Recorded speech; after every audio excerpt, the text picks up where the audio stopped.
Thank you for downloading episode 15 of the Metroparks Podcast. Lucky number 15. I got you. Man, still now I don't know what to say.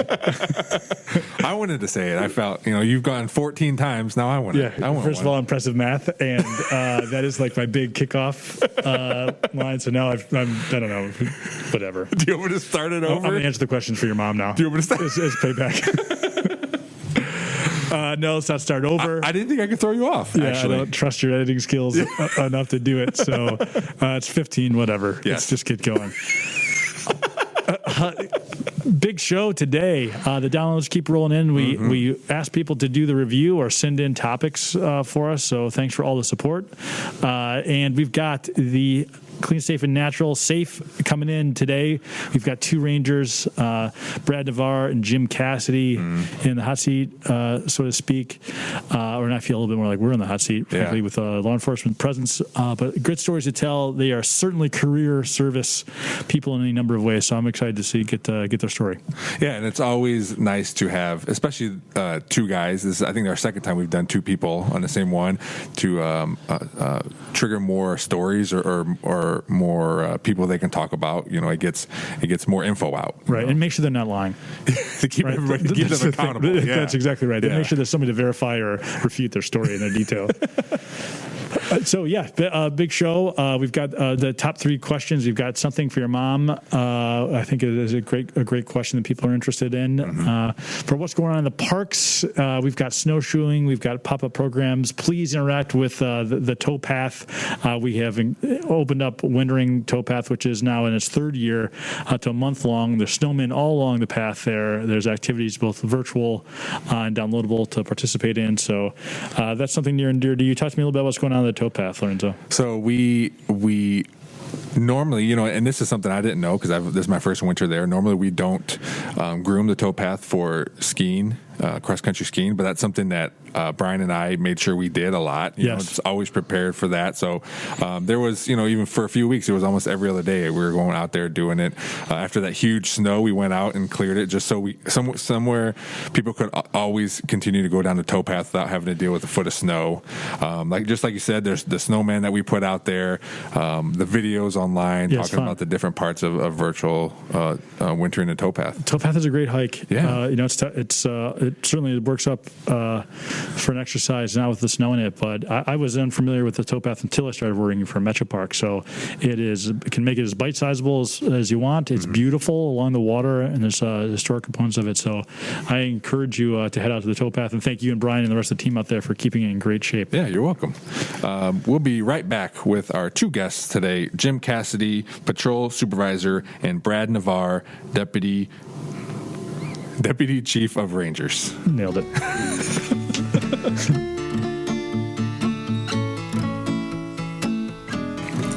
And we're back with our two guests this week, Jim Cassidy, Patrol Supervisor, and Brad Navarre, Deputy Chief of Rangers. Guys, thanks for joining us on the Metroparks Podcast. Glad to be here. Thanks for having us. Couple of cops in the house here. I'm so thrilled you guys are down for this. I know you both, and I've got a lot of questions to ask, and I'm pretty excited to hear your stories as well. This is, or could potentially be, a sting operation for Lorenzo, so don't mention anything like that to him. He won't catch on. That's right. Yeah. So anyway, Lorenzo, Lorenzo, just a couple questions for you. Had some tools missing from Providence. Where's the boat? That we could not have tools missing because we barely have any. So okay. No, incessant whining. Jim and Brad. To start off, again, Clean, Safe, and Natural. Safe has probably never been more on the forefront of our thoughts than it was in 2020. So thank you both and the Ranger staff and team for delivering. It's certainly at the beginning when we didn't know anything about anything, and we were right on top of the walleye run. So we were figuring out in real time that we weren't supposed to be doing that, and you guys literally man and womaned the banks of the river there. So thank you for that. But let's back it up a tremendous amount. How long have you been here, Jim, at the Metroparks? This April will be 25 years. 25 years. And Brad? I have one more year on. I'm 26. 26 years. How about that? You know, he's always one up on it. Yeah, we'll cut that out. He makes it easy, though. Yeah, he sure does. That's a friend. I always try to make friends with people who run impressive. There's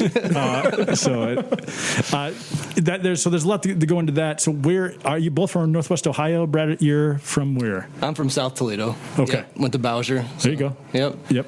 What are you now? You used to be a Rebel, and now you're a Blue Racer? Blue Racer. Yeah, that's exciting. That's something different. How about that? That's right. You got to get rid of all your old stuff. Oh, yeah. Were you an athlete? Soccer and hockey. So no. Not much of one. So, same caliber of athlete as me.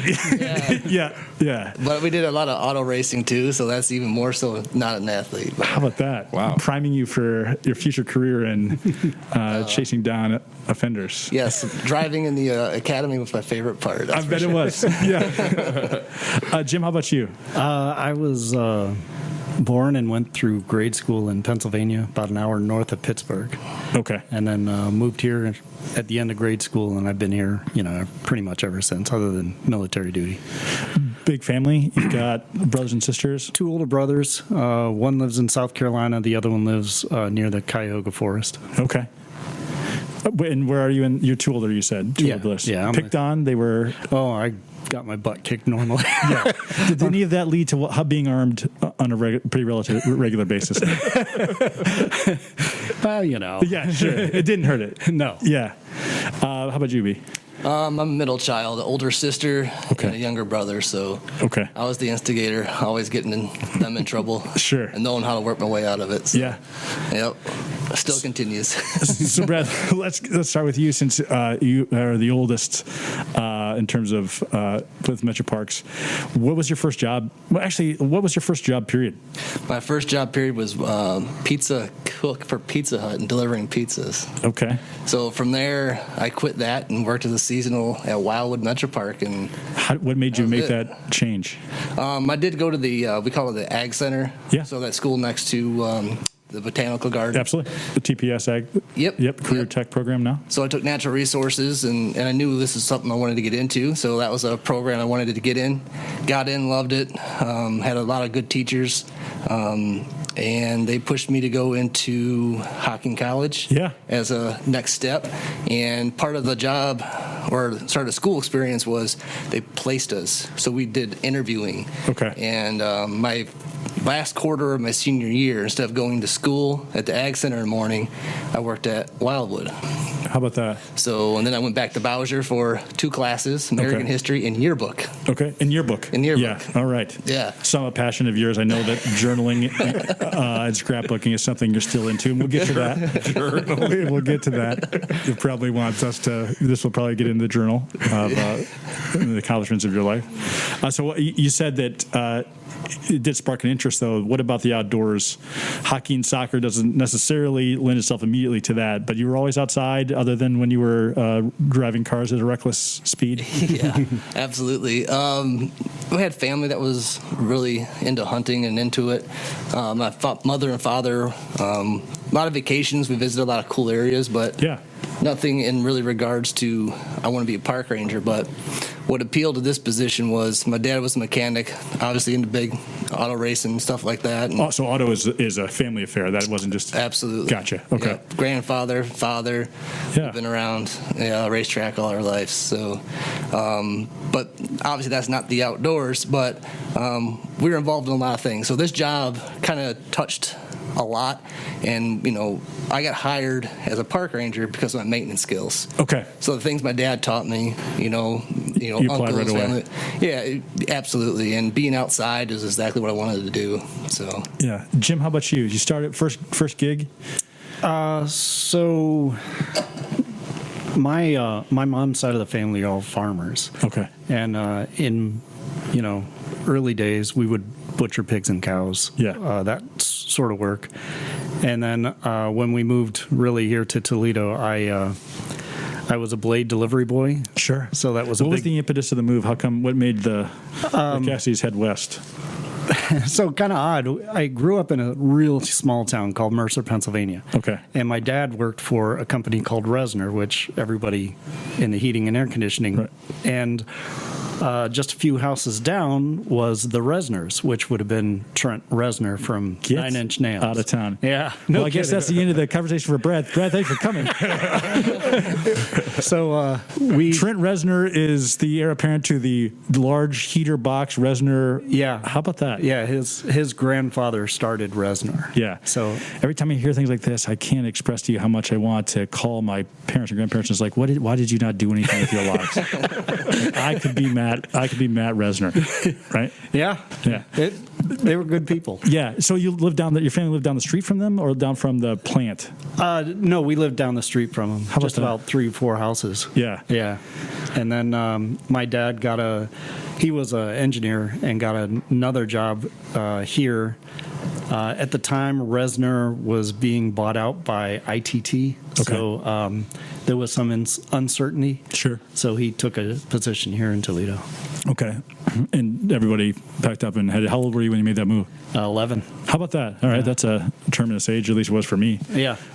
So you head this way outdoors. You guys were playing outside all the time, or Small town, that's all we did. Sure. We literally hardly ever watched TV. We went fishing, tried to catch frogs, Yeah. Canoeing, stuff like that. Sure.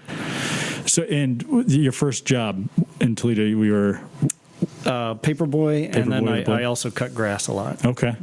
All right. And from there, a whole bunch of small jobs like cook at Pizza Hut, everything. Sure. Did you know Brad?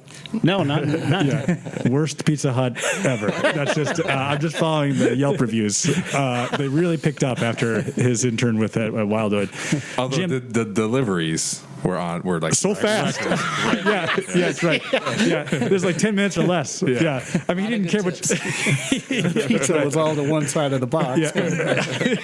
That's right. You just said fast, man, and here it is. Right. So, have you ever picked up a guitar, Jim, and said I got that Trent Reznor has nothing on me? Actually, I played drums. So Okay. Yeah, he needs a drummer. Yeah, exactly. Yeah. I could have been there Yeah. had I known. So, moving forward, first gigs, get into high school. Where'd you go? Went to Sylvania Southview. Sure. Was always still into the big outdoors. Did a lot of backpacking, canoeing, kayaking, camping. Your dad was an engineer, but was that part of his life or your mom's life? I mean, how'd you get the bug? Older brothers were into this, or this just was a calling for you? I think as far back as I can remember, being in that little town, that's what we all did. Yeah. You just wanted to hike as fast out Yeah. there as you possibly could. Just get out there and be outside. Yeah, sure. We never were inside. Okay. Unless the dinner bell came and then we came running. Yeah. Good deal. So, moving in the same vein, how fast to the Metroparks? What was take us up to the first gig there, and what was it? So I got here in a very unconventional way. I had this huge passion for the outdoors, but with a father being an engineer, I'm very math-minded. Sure. And I had joined the military outside of when I graduated high school. Went into the Navy as an aviation electrician. I spent basically 4 years on sea duty on aircraft carriers, 2 different carriers. And when I got out, I said, okay, now what's the next best thing? So I went to the University of Toledo, and I majored in electrical engineering. Yeah, Jim. So from small town, you moved here. What pushed you into service in that way? What was the calling, or was there an aha moment, or was there the real aha moment? I've always had a kind of an interest in it, but in high school, one of my good friends who was the year ahead of me graduated, and he became a underwater demolition technician. Oh my gosh! And he was a state swimmer. I mean, he could have gone to any college and he wanted, but he chose to become a UDT. So he and I stayed in contact and close. And when he came into town one day, I said, "Hey, I need to talk to you." And he talked to me. He was very, upfront about it and told me what things were like. And I said, "That's that's where I'm headed. It's always amazing to me, like when people have paths like that, you like wonder what two things came together that someone was like, you'd be great at this. Like, do you like to blow things up? I do. Do you like the water? I do. Well, have I got the road for you? Or like, what boxes did you check in your career path? Do you like the movie Splash? I really do. Do you like fireworks? I love them. Here you go. Yeah, exactly. And if you knew him, that's spot on. Yeah. So, two aircraft carriers. What and how old were you when you boarded these moving vessels that were probably the size of your hometown? Yeah, 18 when I was 19 when I got on my first carrier, and there were 7,000 people on it. Jesus. Yeah. That has to be bigger than your hometown. Probably, yeah, pretty sure. close. Yeah. And then we went around the world, came back into America, and that particular carrier was going into the yards for repairs. So I had an opportunity to transfer to a different carrier. So I transferred to the Theodore Roosevelt, and then went on a couple of cruises with them, one of them being Desert Storm. Sure. And then after I got out, I came back and I had a job at Anderson's. I was a manager. Yeah. I was going to school full time as a engineering student, and really I was, for every hour of class you're doing probably 2 hours of homework, and Sure. I had no life. Yeah. So I said, you know what, I can't do a manager position Right. and do this. So I And Nine Inch Nails had come out with their third album by then, so yeah, it's just so like putting. I knew I had to move. It's just putting salt in a wound. Yeah. So I took a seasonal position with the Metroparks to kind of give me some more time. Yeah. And the more I stayed here, the more I got said, the bug. yeah, this is a What park did you start out in? side cut. Yeah. Okay, so side cut for you and Brad. So we've got you at Wildwood. Wildwood, yep. So talk to me a little bit, Brad. From Wildwood as an intern, essentially through a school program, and then talk to me about your progression with the Metroparks. Absolutely. Had a lot of good people around me. So, like I said, more maintenance geared. Sure. I still did not know I wanted to be necessarily a ranger. So they really let me go. My first 2 years, cleaning restrooms, mowing grass, Yeah. picking up litters, like typical. But then we opened up to the east side, so near Corey Road, that Yeah. whole new development. And it was Give me a date on that. We opened up Corey Road. Do you remember? 2001. So Okay. Jim and I were in the academy at that time. Okay. Together. Yeah. Okay. Yeah. All right. So the 2 years prior to that, it was an old horse barn. Yeah. And obviously, I worked my way through moving up the ladder per se from trash to different projects. And I'm more handy, Yeah. hands-on learner. And you tell me what you need to do, I'll get it done. And so I was able to, through my managers, seeing that progression and that, I like the challenge. Yeah. I got put on a crew with Dutch. Yeah, sure. Stuntgarter. Yeah. Tell the listeners, Dutch, who just recently retired, a wizard, but Yes. tell me a little bit. An artist. Can you talk a little bit about Dutch to somebody who might not know him? Yeah, he was phenomenal. I remember sitting up roofing a building, and he used to like to smoke Blackwood cigars, and him and I would be up there smoking a Blackwood cigar, Yeah, sure. working on a building. But he liked to work on his own a lot, Yeah. and you had to be a worker in order for him to say, Accept "Come on, you. let's go." Yeah. You know. And to be accepted by somebody who is that skilled has to be affirming, Yes, right? yes. That's how I feel about me bringing Lorenzo along. It's just, you're welcome. Thank you. I'm honored. Yep. With Dutch, it was so easy, Yeah. It was fun, and he taught me so many things, carpentry being one of them. Yeah. But it didn't take long. They let me loose on huge projects by myself. Yeah. I used to, as a seasonal, making $5 an hour, used to lead crews on paver projects, Yeah. concrete, different projects. So the War Pavilion was us. It was Dutch, Bob Guest, who's a retired maintenance guy, Sure. and Rob Ryman. It was 4 of us. Brad, have you always been willing to take on something? Because to your Yeah. point, this isn't something that you were not bringing necessarily skills to it. No. A project found you. Absolutely. How did you ever feel like, oh God, I can't believe they're letting me do this? Without a doubt. Yeah. I mean, without a doubt. I was Sure. nervous. Yeah. I became, the mason. I did Yeah. all the Yeah. masonry work within the district. They moved me around. Like when we did our deputy status, we moved from park to park prior to the academy and after. Yeah. And they put me places that needed certain projects done. Yeah. So I could go there and do them. Yeah, sure. So to some degree too, it is nice to have a project where there's a finish line though too. So Yeah. you're now able to visit these things, and we've got a lot of examples to talk about in that space. But the Wildwood sees 2 million visitors. People are now entering from that space, and that's a very active portion of the busiest. This is the busiest attraction, air quotes, certainly in Lucas County. The museum, the Mud Hens. Or the library gets 3 million visits, something like that. I think the zoo gets 1 million. So if you think about your impact in that space, that's incredible. Yeah. Can I ask you, on a side note, what is expected of you in terms of maintenance at home? I do everything. Oh, I man. tear everything apart and rebuild it. Yeah. I just, Yeah. I'm the same way. I don't believe you. Yeah. My wife gets mad at me because I have like 8 projects going. So 2 weeks ago I was bored. Yeah. So I just made a homemade shuffleboard, like the pucks. Yeah, sure. 9 foot. First of all, dude, that's not exactly the same as like home repair. You making a drinking game at your house. Yeah. But it's projects. It's that kind of work. It's something. It's a project. It's spending money that my wife wish I didn't, obviously.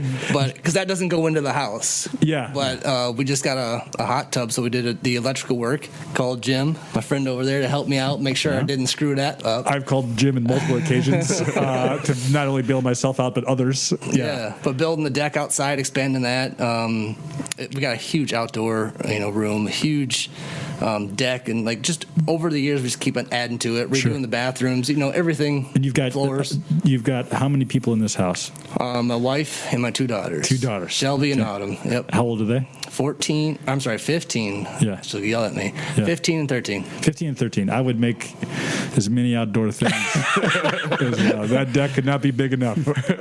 I would add to it every single day. Explain shuffleboard. Yeah, that's right. I'm lucky. They're good kids. I don't worry about that too much. I bet. So, otherwise, we have a lot of weapons in the house. There you go. Yeah. Well, Jim, Brad touched on it, and you've certainly, unfortunately for you, have received calls from me. But around the house, too, like you are an absolute expert for all things electrical. How frequently does your phone ring for idiots like me calling you and needing you to help them out?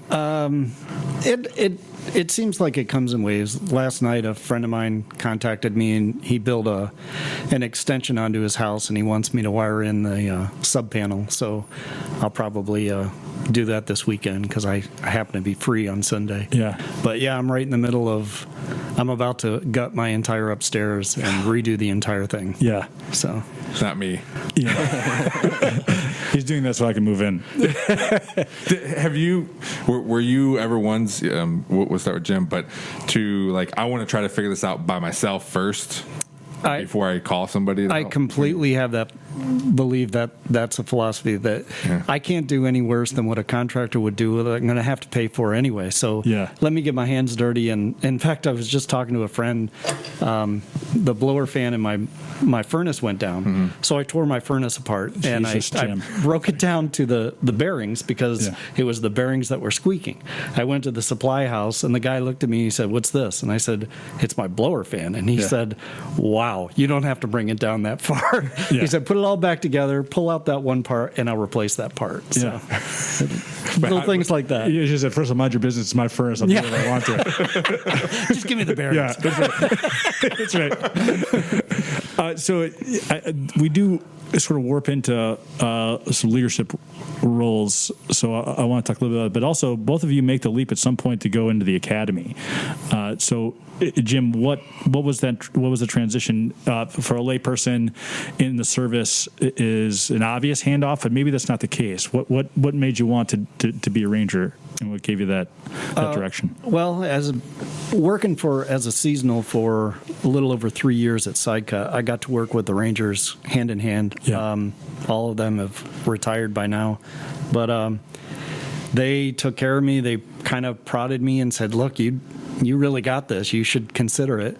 So I ended up applying, and we applied together, Brad and I. Yeah. I think there were 5 positions, and I think we had about 700 candidates, something Holy like cow. that. Wow. Yeah. So we were really lucky to get in, and I thank my you lucky made your, stars you made every your day. luck. Yeah. So we're lucky to have you. That's so at that point too, Brad.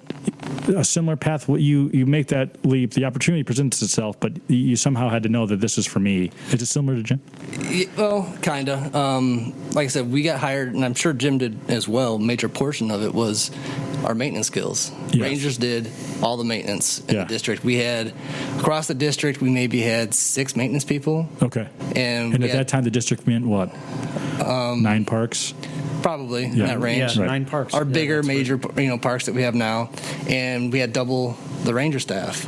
And so a normal day for a ranger was you patrolled one day Yeah. in the evening.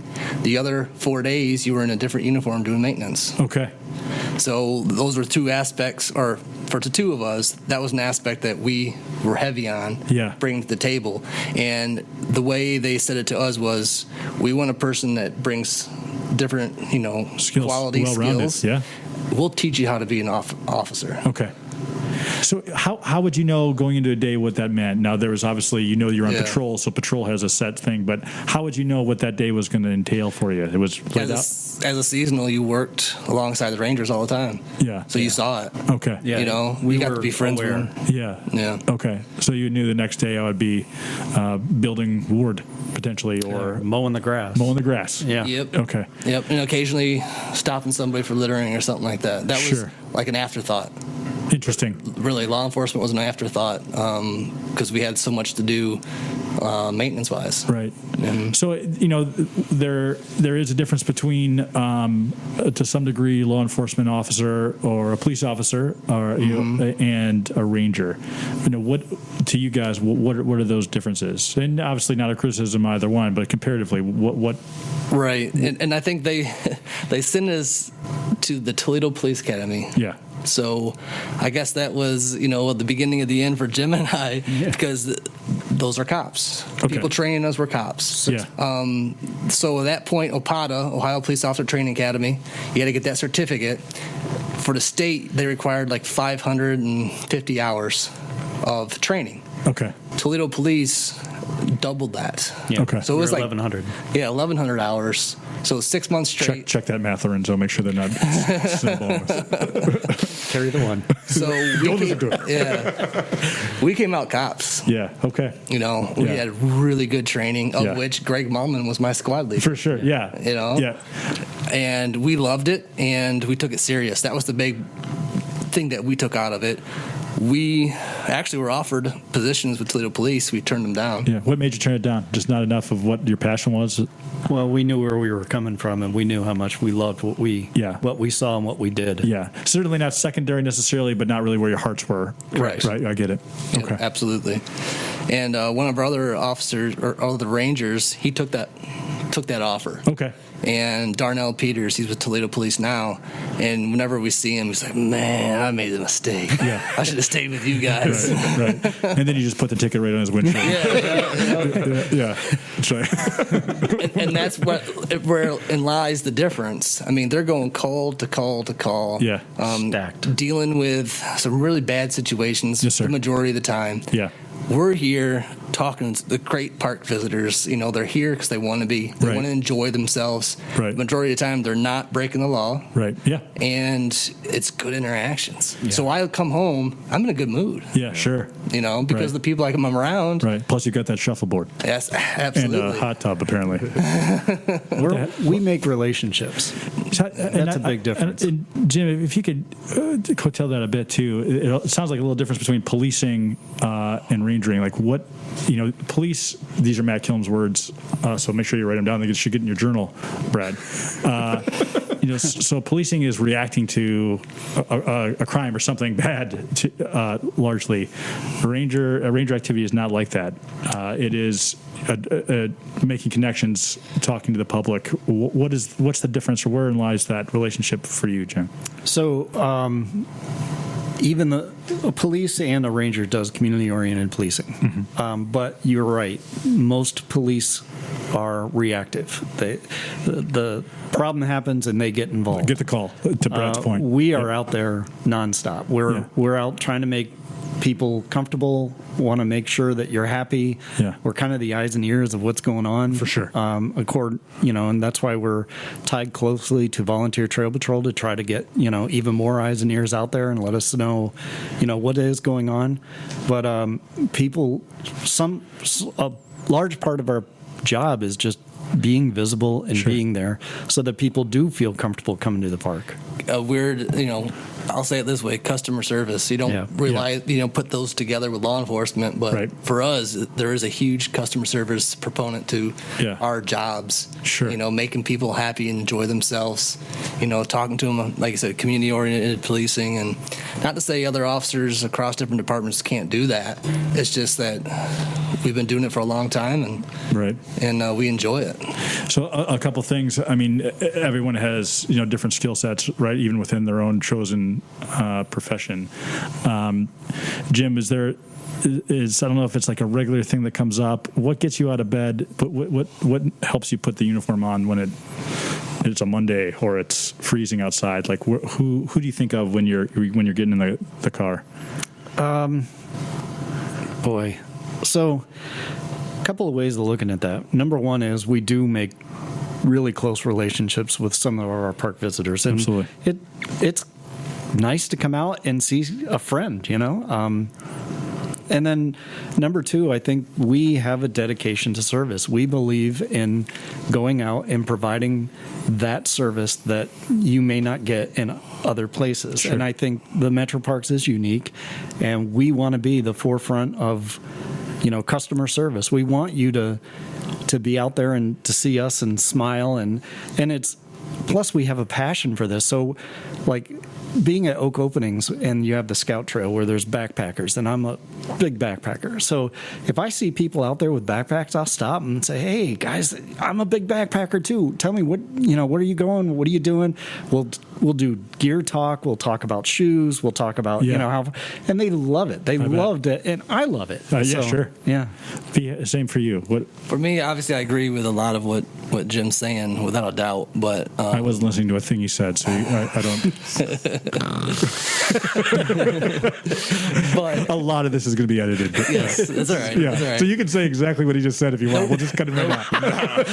I agree with what he's saying, but I would have said something differently from my number one. Yeah. Is the people that work underneath me. Yeah, sure. It's I love coming in and seeing my ranger staff, helping them along the way, trying to get them through their day is what's important to me, and that extends to other staff members here at the parks. And of course, I love the people that come every day to the park district. But with my role currently, just leading this ranger department with Joe and Greg and Jim, of course. But I have a huge passion for the people that come in every day for me.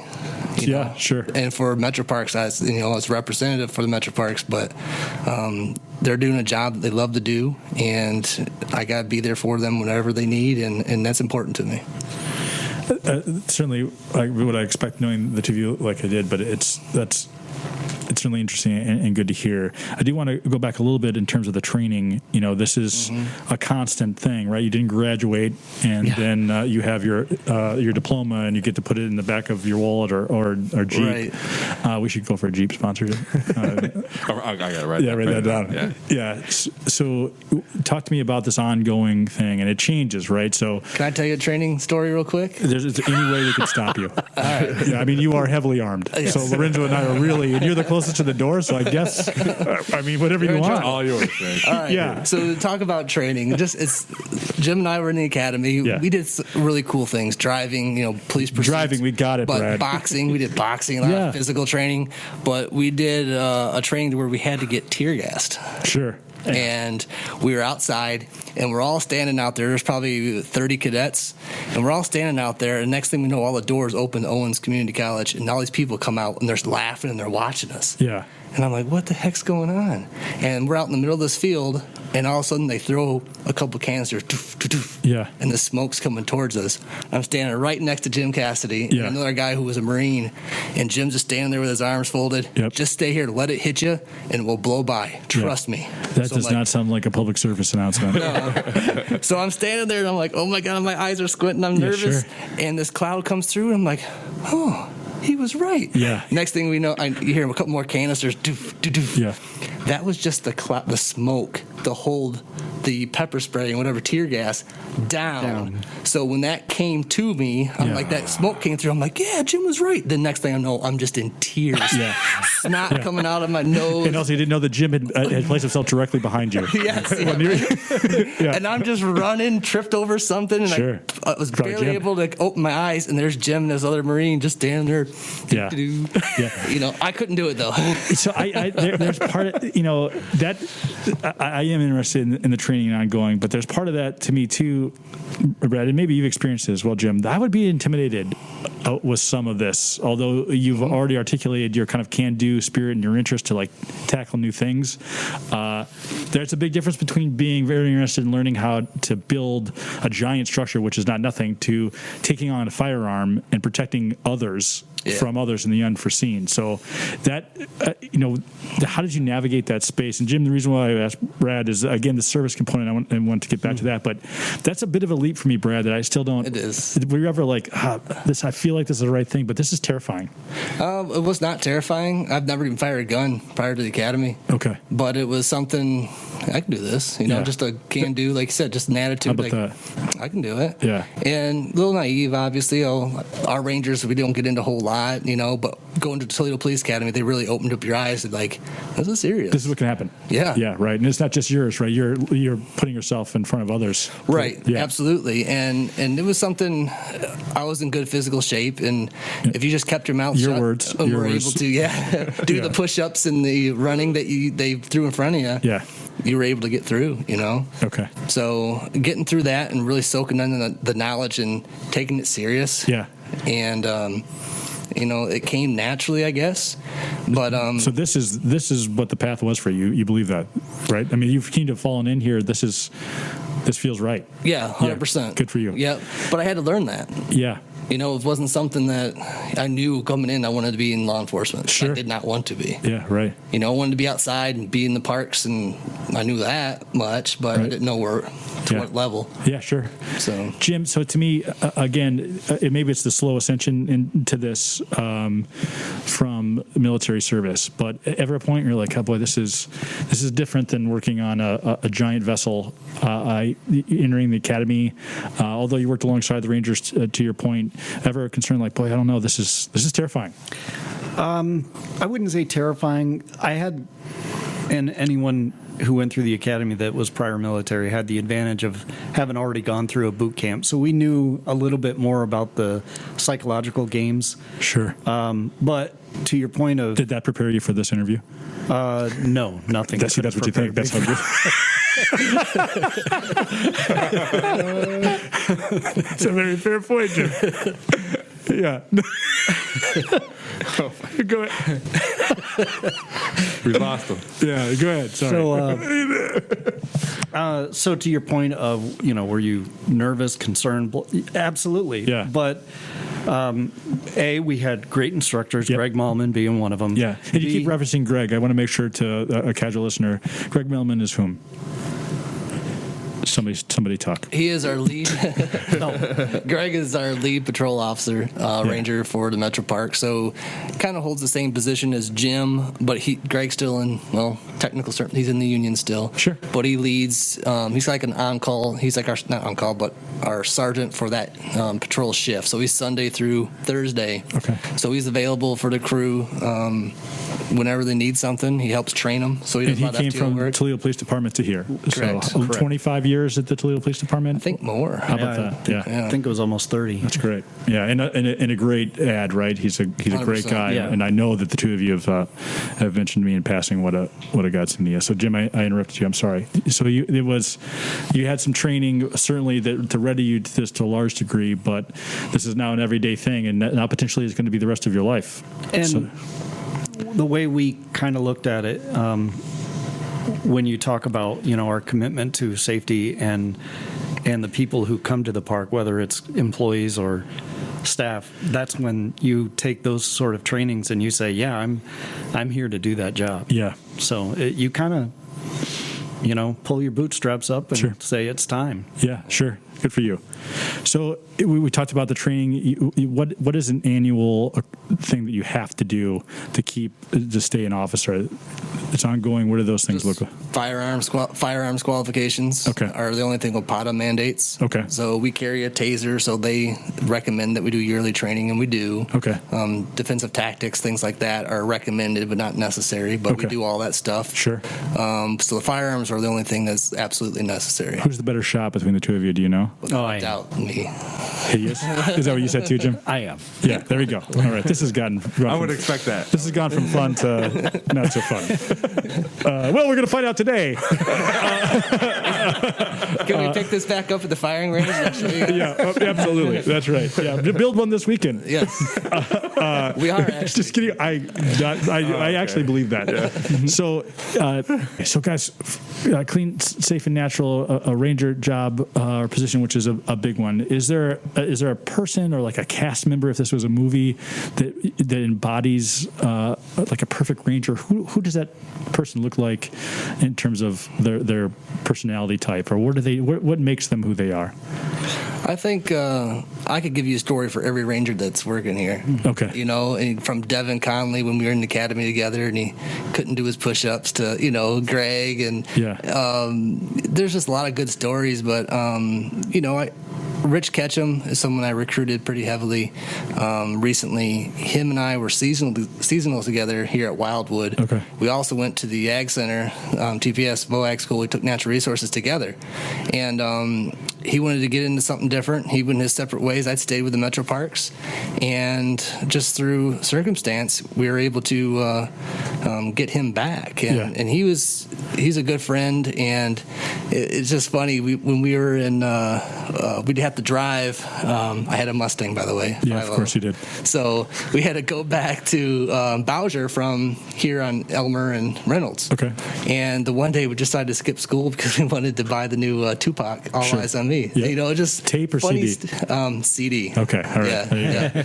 Yeah. And so I got a lot of good memories with Rich, and I was so happy to bring him back. Yeah.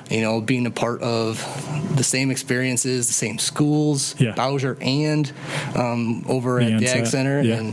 And seeing him back here is really exciting, and I like how that all worked out. I wish I could have brought him back earlier, but things happen, and I'm so glad to have him. Like I said, though, what do you think that made it appealing to him to come? He always liked working this job. He wanted to be part of this park district, and at the time he wanted to be a firefighter, I believe. And he went down that road, and kind of lost track and touch with him, and ran into him and said, "Hey, we got an opening. Would you be interested?" And he's like, "Absolutely." Easy sell. Yeah, easy sell. Yep. Jim, what about you? Who's the cast? How is the person? What are the behavioral characteristics or the makeup of somebody that makes a ranger for you? Boy, I'm right there with Brad. There's so many. I think of the entire ranger staff, and something pops out about all of them. Shannon Mannon is also a big backpacker, so she and I talk a lot. Kyle Robinson is a big kayaker. Even though I do sea kayaking and he does river kayaking, we still have a love for the water. But I'll tell you, looking back, one of my mentors, probably the one who pushed me the most, was a ranger named John Luce, who is the owner of Luce's Chimney Shop. Yeah, sure. He had to take an early retirement because of health conditions, but he was, avid outdoorsman. Really cared about people. Like he's the one who taught me that it's okay to stop someone for an enforcement violation, but to handle it in a way that they feel good about it and you feel good about it, and you can walk away. And education is a primary goal of what we do. So I try to take that and pass that on to our rangers through everything we do. Gotcha. the shifts you mentioned that, and for for the average person who works 9 to 5, if that's even true anymore, that isn't a Ranger life. What are the shifts? What do the shifts look like? What is the coverage? So we have a first shift, which we call an open shift, 6 to 2 or 6 to 4. They help open up the park. Yep. And then the open shift opens the parks. I'm with you so far. Yep. Yeah, and you will not be taking my marketing job. Write that down. First shift. Yeah. Our second shift. Yeah. Now be ready. Okay. Yeah. All right. Yeah. That's our close shifts, and they help close the park. Yeah, that's right. It's all coming together. All right. Got it. Yeah. This and shooting a gun. I am heading out tonight. We also have a mid shift. Yeah. Yeah. So, what the first person gets in at what time and closes to what time, and also like how much acreage, for lack of a better way, is someone covering? So our open shifts, obviously, it's pretty simple. They come in. You got your regulars every morning. Yeah. You say hi to them. 6:30 a.m. 5 a.m. They come in at 6. The park opens at 7. Yep. Okay. So we got maintenance helps open buildings and cleans them up and gets them ready. And our mid shifts obviously middle of the day, but our closers vary with the sunset chart. So the parks are closed at dark. So technically we close a half an hour after sunset. Okay. And so it varies. So right now they're leaving around 7 p.m. Yeah. You back it up 10 hours, and then in the summer they might be leaving at 11 p.m. Absolutely. So, with the activities and rentals and things of that variety. Mm-hmm. Yeah, and late 9:30 Sledding. Yep. So a lot. People like that aspect. Yes. They're not stuck on like a true second shift. That's would be appealing to me. Yeah. Yeah. So it varies, and we're pretty loose in terms of you have family life. That's important to me and Jim both. But we cover other people's shifts. We make sure they have a healthy family life, and if they got things going on, we'll do our best to help them out, and also work with other departments to help them execute things they want to do. You help me figure out a good way to execute something during the evening, which were sort of non-traditional hours just the other day, Brad. So certainly a testament to that. Well, I have a question about closing. What happens when there's someone in the parking lot and they're out doing something and you don't know where they're at? So it used to be people had home phones, and you had a thing called a crisscross, and you could find their home phone number or call 411. Obviously, with cell phones, we can't do that anymore. Yeah. So we still run their license plate, get their name, get their address. If we needed to, we could head to their address, see their home, because people would get lost. It's checking their safety, make sure something didn't happen to them out there. So then we'll go do our best to go find them. Yeah. As we're continuing to close down the park, we'll look for them, and 9 times out of 10, probably 9, almost every time, they're just not too far away, and as soon as they see us pull away, they run to their cars and take off.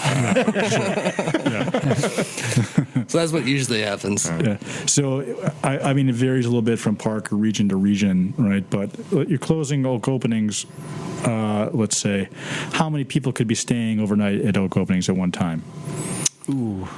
Well, if both campgrounds were full, and then all of our rental facilities, you've got the Treehouse Village, you've got the chalet, and the cottage. And the group campgrounds will just guess how many people could possibly. So it could be hundreds. It could be hundreds. Absolutely. Literally. My rough math is about 300.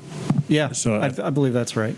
I mean, that's a lot, right? Yeah. And it's a bit of a shift. So we talked a bit about this, and not just from when you started, from potentially like the daily operation of a ranger or the daily activities or weekly, to your point, Matt. We've changed a bit about what our offerings are. Can you talk a little bit about that space, and what that looks like? Like, we're doing more stuff. You're certainly seeing more people, which I know is something that the both of you aspire to do because of your passions personally and now professionally. But what does that look like from now start to now? Like, how different are things? Well, I can tell you, when working Wildwood, the craziness on the weekends, the amount of people that are here was the same as It's the same. 1996 when I worked here. Yeah. The park was full, Yeah. Then, and it's full now. Yes, sir. So it actually gets a little bit easier to patrol. With more bodies? With more bodies. Talk to me about that. So people police themselves Yes. to a certain extent. Yeah. If I wasn't here, Lorenzo would be nude. Wow. He doesn't. But I have my mask. Yeah, that's a great point. Yeah, that's right. Thank COVID. you. Yeah, It's serious. Yeah. So that's just how much reining in he needs, Gotcha. and I help. Right. Feel free to take in that visual. Take a minute here. Yeah, sure. Take all the time you need. Yeah, it's worth it, my man. Nothing could have prepared you for this interview. That's the line of the day. But there's a lot of people, so your Yeah. patrols are directed more so now towards the parking lots and keeping traffic moving. Right. And your day goes by really fast. Yeah, with activity. Yeah. Yeah. But that's the way you two would want it, right? I know. Oh, you. absolutely. I hate standing still and Sure. doing nothing. Yeah. Can't stand it. Yeah. So I like being busy. That's why I liked Wildwood so much growing up, and I kept coming back here Yeah. through transfers. And because I cannot go drive 10 hours straight. Yeah. Every Every day. And even getting out of Yeah. the car, talking to people, getting on my mountain bike. Yeah. All great, but it gets old. Yeah. So you got to find new things to keep busy. So talking to people, do different training. I got to stay busy. Sure, but the change, you felt it too. You've seen that. I mean, 300 people in a park overnight potential, and we've got to get close to that number. Although that maxes out, admittedly, 300. You've got to get close on some weekend nights. Certainly when the weather breaks or a vacation time. That's a bit of a change of pace, right, Jim? Absolutely. And, to what Brad was saying about 1996, we didn't have overnight camping. We didn't have the facilities that we have today the way they are being used. And it's a great tool. For that matter, we didn't have off-road bicycling. The single track trail is a huge, something that so many people are passionate about and Sure. get involved in, and we get to get out there and talk to them, and boy, I learn something every day I go out there. So. Yeah. So it's truly a two-way street communicatively. Like you're talking about gear with hikers, and that information goes back to you, right? There's stuff that you don't know that you're learning. Yeah. So one thing for us, we talk about the 300 people at Oak Openings. Right now, if something happens, that call gets made, and Lucas County responds because that's their jurisdiction in Oak Openings. And I get a call at night. After hours, yeah. After hours.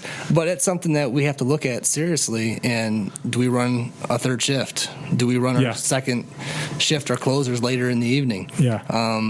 We have to be proactive and be ready for these changes because Sure. you're right, we are changing quickly. Right, yeah. And we have to be prepared. And It's got to be, or I would think, I shouldn't say it has to be because it doesn't have to be, but this has been a part of your life from when you were kids to now, and you are now literally providing a cultural and lifetime experience for hundreds and hundreds and now millions of people, or millions of visits, I should say. We have a county of 420,000 people.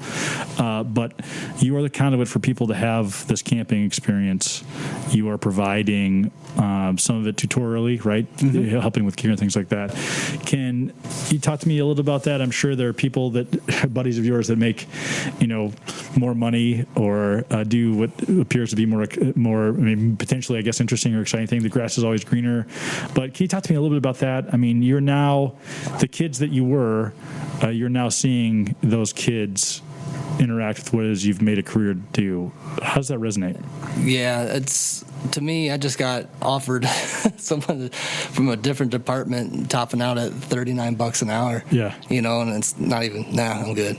Yeah. Because I love what I do. And part of what I've been doing recently, I have a friend who's a teacher at that same school I went to, the VOAG school. Yep. For TPS, she's now teaching over there, Laura Kubiak. Yes. And I get to work with some of those kids. Absolutely. To try to get them motivated, and it's pretty easy. Yeah, right. Good kids, and they want to know what's available and what's out there. And I see myself, especially, it's like the same classroom, literally. Right. Yeah, sure. And get to talk with them, and I see that, and even like the little kids, 5 and 6 year olds, when you walk through and they want to talk to you, and of course it's about what's on your vest. For sure. What's that yellow thing? What's that? Is that a gun? Yeah. But teaching them and say, hey, I'm approachable. Yeah. I can have fun and make some jokes with the kids and try to get them to learn and kind of, I don't want to say do what I did, but to enjoy for God's themselves. sakes, I hope not. I was real lucky not to see the other side of a jail cell. Yeah. That will be my portion of the show, Brad. but yeah, I do enjoy that thoroughly, and I want to expand on that even more as I keep going in my role with Metroparks. So I think that's important too. When you were saying about like loving what you do, regardless of money or whatever. I always tell, I coach high school football, and I always tell kids, like, if you can find something you love to do, you'll figure out how to get by with whatever they can pay you, right? Absolutely. And the most important thing is love what you're doing, and it makes it so much easier to do your job. 100% agree. Yeah. Yep. Jim, you're not off the hook here. All right. Feed me. Talk to me about that. It's got to be some of the same thing too, right? Where's the? It is. I have. So you were talking about, comparative to your friends. Some of my friends are architects. One's a doctor. One's a nurse. And the truth of the matter is, we still, these are high school friends. We still get together. Sure. Two live in North Carolina. One lives locally. Some are other states. But we get together pretty much annually, and we all talk about how much we love our jobs. Yeah, that's nice. The nurse through COVID, he works down at St. V's. He just tells all the success stories that he's been through and the hard times, and we respect it. The dermatologist makes phenomenal amount of money. Sure. But he talks about some of the neat cases he's dealt with. Some of them are trauma-3 burn cases, so he's had a lot to do. Yeah. Jim, I got to ask you, knowing that your friend is a dermatologist, why hasn't he helped you? Why is he? Yeah. Why did he let you down? Well, he's You're pretty entitled. happy with the mask. He sold me this mask, and then it was a done deal. All right. Hey, thank you both. This is, I hope, been not terribly painful for you. We're not clean, safe, and natural, obviously, without 365 and you guys. We're not out of COVID yet, which is just a new part of the safety portion of your jobs. But you're trained to do it, and also trained to communicate it, or at least you've chosen to be communicators of that. So I thank you wholeheartedly on behalf of Metroparks. Anything to add, Lorenzo? Do you have any of your insipid questions you wanted to ask before these? I don't know what that means, but I'm going to take it as an insult. Yeah. What's your favorite of all the Metroparks? What's your favorite place to go, even when you're not working, like just to be at? So now that I live next to Oak Openings, we go there because it's convenient and it's beautiful. You can kind of get lost at Oak Openings, but I still have a special, spot. I grew up at Wildwood. Yeah, same here. And all the work that I did here. So Wildwood, that red-blue connector, I don't know what it's called now, but Blue Racer. Full circle. And but yeah, Wildwood is still. I love this park. So I love that concept. And I'm too new to have this really make any difference, or potentially where I putt from doesn't have the same sort of thing. But revisiting those things that you built, or pushing hundreds of thousands of people through it, whether it be wedding or unfortunately wake, or just experiencing an opportunity with a grandparent, like you built that, like you made that experience happen. That's incredible. It's fun. Jim, how about you? So a little different because being it's sincere. Exactly. As a patrol supervisor, I'm able to go everywhere, right? Yeah. But I was in charge of the construction crew for 4 years. Yeah. So every time I go to a different park and I see something we build or put together or even open a park, that I get to go there and say, wow, I did that. I was part of this, That is great. What a great sentiment. And you should certainly be proud. All right, the last flyer here, we do have a top three, so we've got to ask you a couple of these. Top or favorite outdoor movie of all time? Jim, I'm going to go to you first. A Walk in the Woods. All right. It doesn't follow the book at all, but the movie is. Yeah, well, you don't have to worry about the books with me and Lorenzo. So. I mean, it's perfect. It's spot on. Yeah, that's right. It's a choose your own adventure. You two rubes would love it. B? So I don't know. I'll tell you a story. I just watched a movie with my kids. I'm trying to get them involved, and we want to go backpacking. Yeah. And hit the Appalachian Trail, because Jim and I did that with Greg Malman for Mountain Mentors, actually. How about that? All right. And all together, Greg recruited us. And so I'm like, man, I'd love to get back there, you know, and do that with my kids. So out of the blue, we watched this movie, and I couldn't tell you what the name of it was, but a black bear stalked this couple and killed them. And now my kids don't want to go backpacking. Yeah. So I may have ruined it. That took an unusual turn. Yeah. Favorite outdoor movie. This bear, okay, I'm with you so far, killed the family. So I gotta have a twist, you know? Yeah, sure. Yeah, and you nailed it, brother. You came through with the twist for sure. That is your favorite outdoor movie? No. Okay. It was just a There's a funny lot of lives lost on film, so maybe there's another one that you'd like to. story. You know. But is there a go-to? Look at Is there a that. favorite? Something that you don't, if you cross by it on TNT or whatever it is, you don't stop? Or you do stop? Deliverance. That's a different show. Yeah, and not to pick on you, Lorenzo, I wouldn't say Friday, because I'm sure that's come up like 10 times already. Thank you. That's the dumbest goddamn thing that's ever been said on this show. Again. First of all, we've made it, 15 episodes? That's your first curse word. Good job. Yeah. Good job. I don't think of that as a curse word. So if you have no idea how much restraint, well, you do. Second of all, thanks for listening. Yeah, So, absolutely. Yeah. So Thanks for listening. Friday is an outdoor movie. That's good. You're good with that? You're going to support that? that's not what I would say. Yeah, I'm because just you're not a saying moron. I'm just saying thanks for listening to the podcast. Yeah, sure. Thanks for enjoying the great outdoors, as Lorenzo has through the Major Motion Picture Friday. Again, I don't know why I had to rehash this all the time. He said this. That wasn't even one of my top 3. Yeah, well, Okay. So sorry for bringing it back up. Yeah, no, I'm glad that you did. Yeah, good. I like. Let's go back to westerns. I love old westerns, and even like your Dance with Wolves or Dancing with Wolves, yeah. just being out west. And some of those older ones are really good. But Dance with Wolves, I watched that with my mom all the time. I remember being sick. That one, and it was like a made for TV, I think, Lonesome Dove. Yeah. Holy cow. Yeah. But I got to tell you, after I know you, what I thought fairly well until you just said that, all the things we went out to was not going to end on watching Lonesome Dove with your mom. What a charming thing to say. I mean, in all sincerity. How about that? Yeah. All right. Well, thank you both again. It's been a real pleasure. And I'm sure fun. we'll see you. There you go. Yeah. Thanks, guys. We'll be right back with our top 3 and a question from my mom.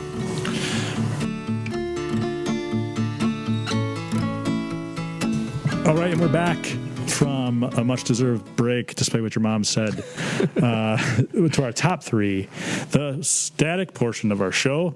This week's question is top 3 sites for dates in the Metroparks. I just thought in general, like outdoor dates. Outdoor dates. Okay. Yeah. Gotcha. That doesn't change my answers at all. So that's okay. I mean, I've actually never been in an actual date in my life. So a lot of this was guesswork. Okay. So now that I'm going to cry a little bit in my hand, we're going to take a little bit of a break. But all right, man. So outdoor dates, best locations, number 3 for you. Number 3, I did pick a Metro Park place. As did I. The Blue Creek Quarry. I worked there this summer. We fixed the path there. Okay. And there is a swing that looks right over the quarry, and I think it's just a really cool romantic spot that you can hang out there and watch the water. I'm right behind you here, the Providence Dam. So I'm not just saying that to suck up to you because that's your park. I think that's a unique visual, and it's beautiful being by water. Of course, there's a tranquility to that. Mm-hmm. That's a great spot. Either up in the open air shelter there, that is beautiful structure and can be fun, or if it's being in use, certainly any one of the park benches along the line there is great. I think so. That is my number 3. It's certainly a Metro Park specific. But we are here for you for all of your dating needs as a park. So number 2. And speaking of that, here is number 2 for me is the Toledo Zoo. Okay. Not just like, obviously it's a good dating spot just any day, but they have so many good things throughout the year. Okay. Like, especially now we're just past Valentine's Day, but they have things for couples to do, you know, and to be, as far as like feeding experiences or any of that kind of stuff. But that's something, we do that as a family, but it's also a nice date. Sure. From lights to wine events to just something to go and do. I think that's a good suggestion. Mine is actually, again, now I'm starting to feel like this is coaching to the test here. I put the towpath.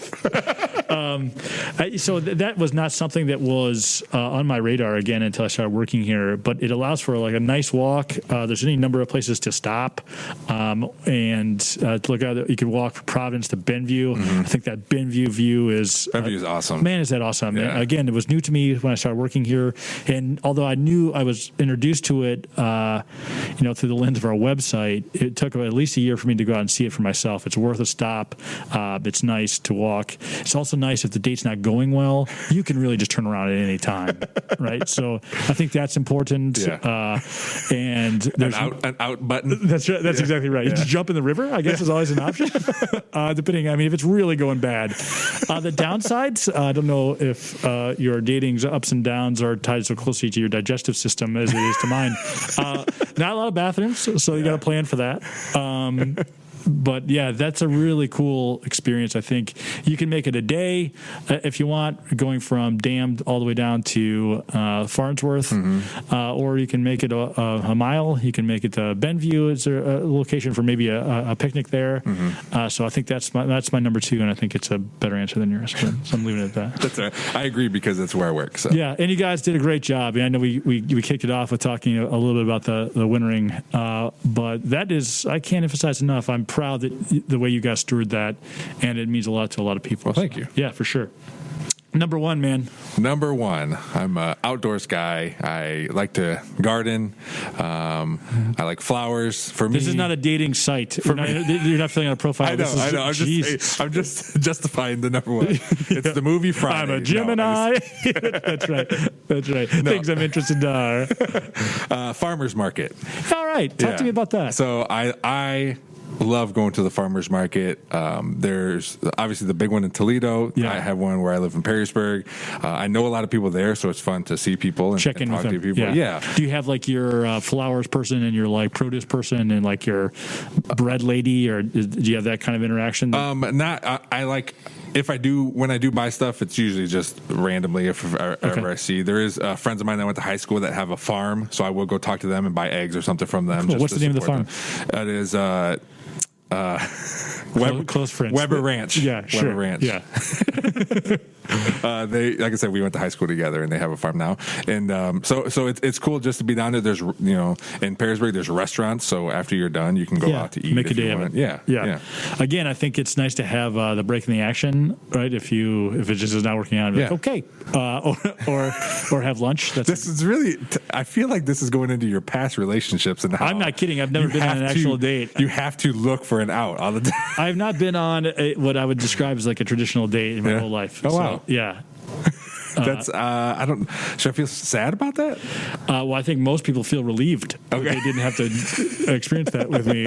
And people that know me get it. Okay. Yeah, they understand. This is not going to be a shock to most.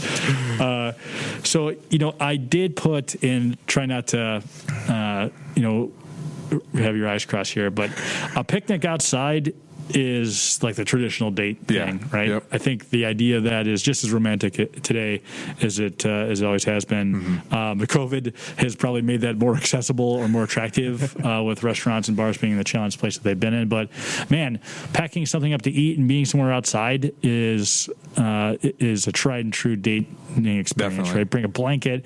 They have pretty ornate setups now, right? So you've got all this stuff in a basket, and that makes me. Is that something that I would be able to do? What's the out for that one?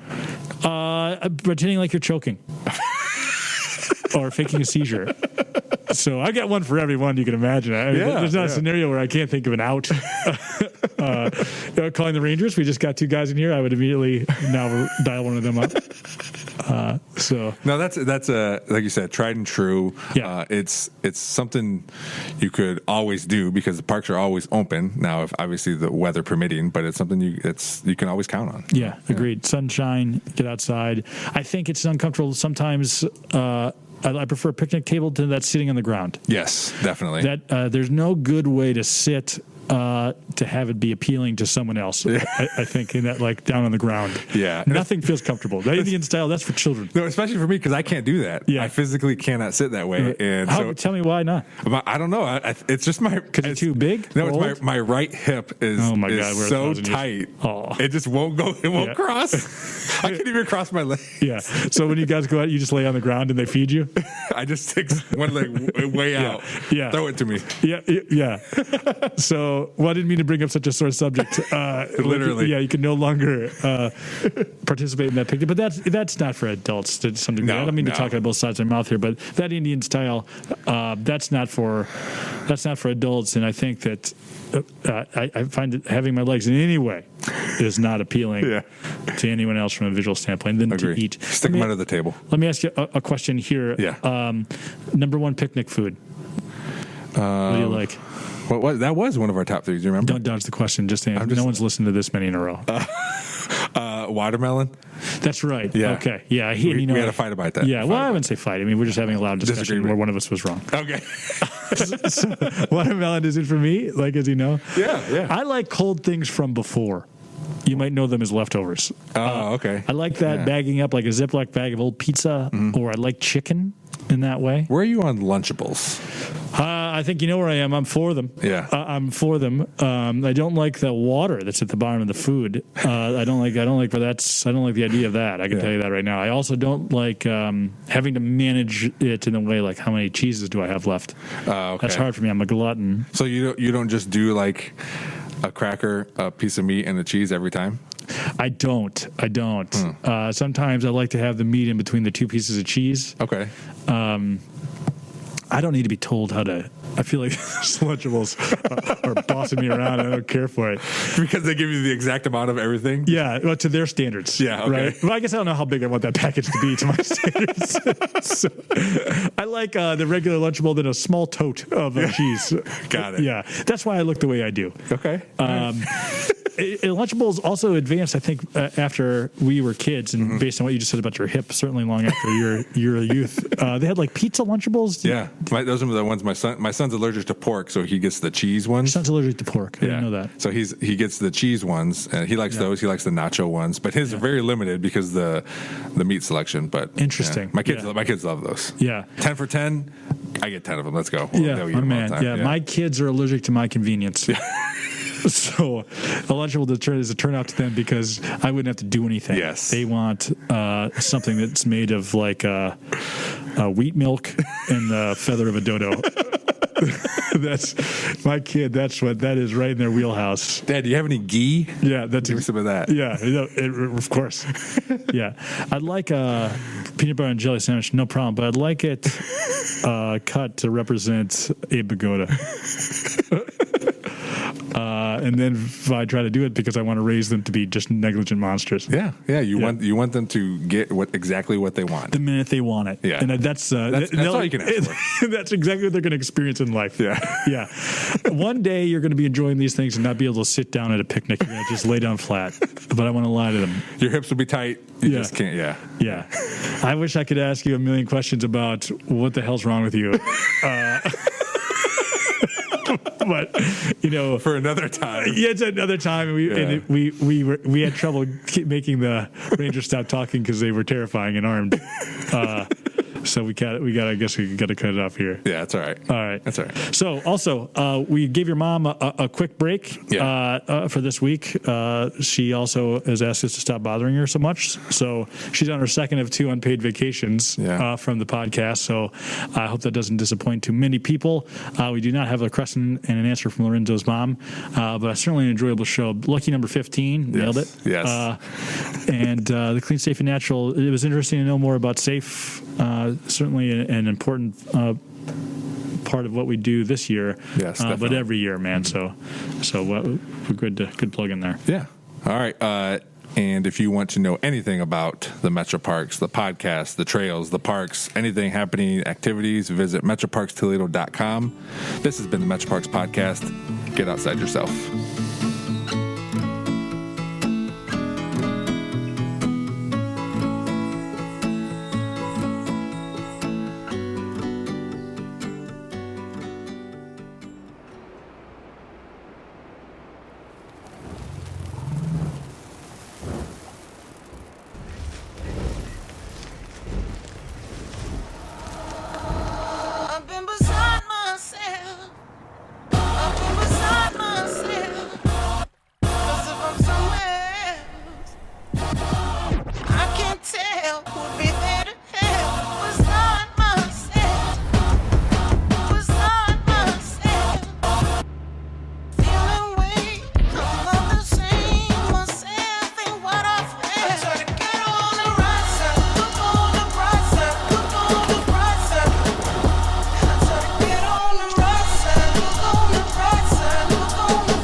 I try to